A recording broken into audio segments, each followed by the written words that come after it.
Dr. Chris, and thanks for tuning in. Today I'm going to be talking about raising chemical-free kids. Now, this is a topic that is near and dear to my heart because I was very chemical-y. I was taking a lot of chemicals as a kid, and it really wreaked havoc on my health as I became a young adult and now a full-grown adult. Maybe I'm not that tall, but I'm full-grown for my size. So let me tell you a little bit about my past, my history. When I was maybe around 3 to 4 years old, I was dealing with chronic ear infections. Now, if you're parents, you've probably had a child that's had an ear infection. It's not fun, right? It wasn't fun for me. Certainly it wasn't fun for my parents dragging me to urgent care at 2 in the morning every other month. And this cycle went on and on and on. Now, for ear infections, what's the typical treatment if you go to your pediatrician or your general practitioner? We all know the answer, right? It's antibiotics. Even though the medical recommendations have changed a long time ago to a watch and wait sort of scenario where you're going to just let it ride out. You're not going to immediately treat with antibiotics. Well, those sorts of studies and stuff weren't published when I was a kid, so I was taking a lot of antibiotics. And at some point, I grew out of them, quote unquote. So what does that mean? I stopped having them, sure, but did my issue go away? No one ever asked the question, why was I getting ear infections in the first place? What was going on? Now I have a whole list looking back at my lifestyle, things that I know could have been different that would have prevented the ear infections, but that's not the route we went down. My family and I at that point, we didn't know anything about chiropractic care for kids. That wasn't even a thought in our mind. So let's fast forward a little bit. I'm off the antibiotics because the ear infection went away. But then I progressed later into life, and I'm a teenager now, and I'm dealing with acne. Lots of teenagers have it, right? But is it normal to have it? Not really. Just because we have it and it's common doesn't mean that it's normal. Think about the distinction between common and normal. Common is something that happens a lot. Normal is how our body should function. So having acne, that's not a normal expression of health. So we would go to the doctor, and if you've dealt with acne or had any teenagers or been a teenager in the past with acne, more antibiotics were coming my way. So I was taking more of these chemicals. And we went through the range of them. Some were oral, some were topical. So as I went through that process, things really started to change in a real negative way because I had a history of antibiotics as a child. Now I was a teenager dealing with more of the same chemicals. And internally it was tearing me apart. So if you know anything about your gut, you know that you should have good bacteria and bad bacteria. Right now it's all the rave, right? You see commercials for various types of probiotics being sold on the market right now.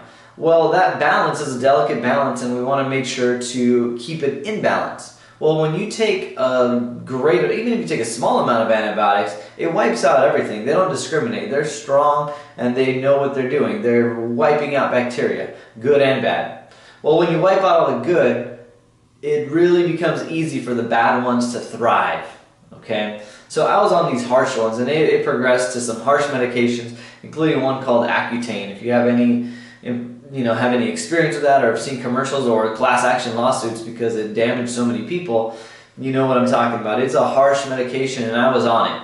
So that escalated my problems even further. For me, it manifested as digestive chaos.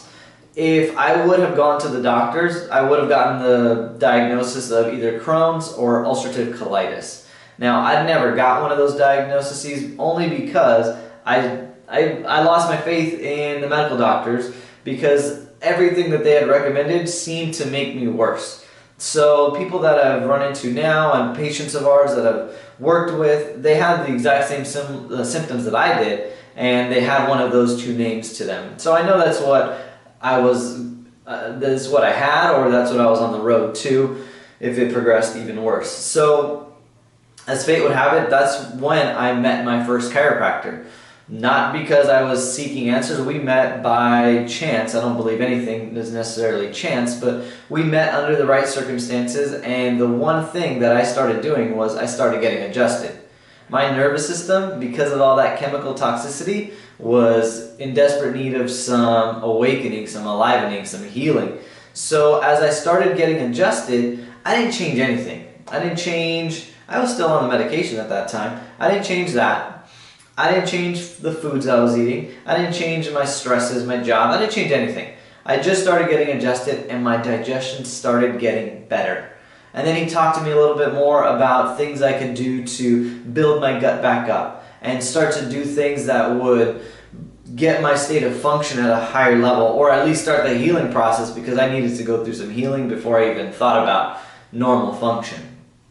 So let's apply this to kids. I mean, this took me into my early 20s. Being in my 30s now, early 20s is still a kid, so I just threw myself into the kid category there. So what can you do for your kids? There's a lot of chemicals, whether it's a medication, even some of the over-the-counter stuff, can have its side effects. So those things, putting them into the body, you need to know why the symptom or whatever it was that made you think that this chemical should belong in your child's body, why was that symptom there in the first place? What caused it? That's the question that gets overlooked all the time. For me, as a child with the ear infections, I can tell you that my diet was not the best. Lots of dairy, gluten, the things that we know now congest and create mucus and create fluid buildup in the sinuses, in the ears, in the respiratory tract. All of those things could have been changed early on. Now, other things have transpired in my health leading up to that point. I'd been in some falls, some accidents as a kid, as most kids do, and my spine, my vertebrae were not properly aligned in my upper part of my neck, so up in here. So that was also going to change the way things flowed and all that good stuff up there. So there's a lot that we can do, but no one was asking the question of why I had what I had in the first place. They just knew that this little pill matched this set of symptoms, so that's what I was given. So if we're going to be raising chemical-free kids, we need to start first asking the question, why? Why is this here, and what can we do about it? What can we do to address the cause? Now that I'm still a big kid, now that I'm a big kid and a chiropractor, one of the big things that we talk about is that we have a DC degree. Most people say that's Doctor of Chiropractic. Well, we call it Doctor of Cause. We're looking for the cause as to why things are happening. Once we know the cause and we can act on improving it or correcting it, then the body can do its thing. Your body knows how to be healthy. Your child's body knows how to be healthy. It doesn't want to express sickness, but sometimes something is blocking it up. Let's find what that is, let's correct it, and let the body do the healing, because it always knows how to do that. So with that being said, guys, thank you for tuning in. I hope that gave you a little insight on how to raise a chemical-free child, or even for yourselves. Obviously, if we're applying this to kids, this will apply to you as an adult as well. If you have any questions, leave a question or comment below. Email us, contact us on our Facebook or Instagram, our email, whatever it is. Get a hold of us, and we'll make sure to give you the best answers that we possibly can for your health. Thanks.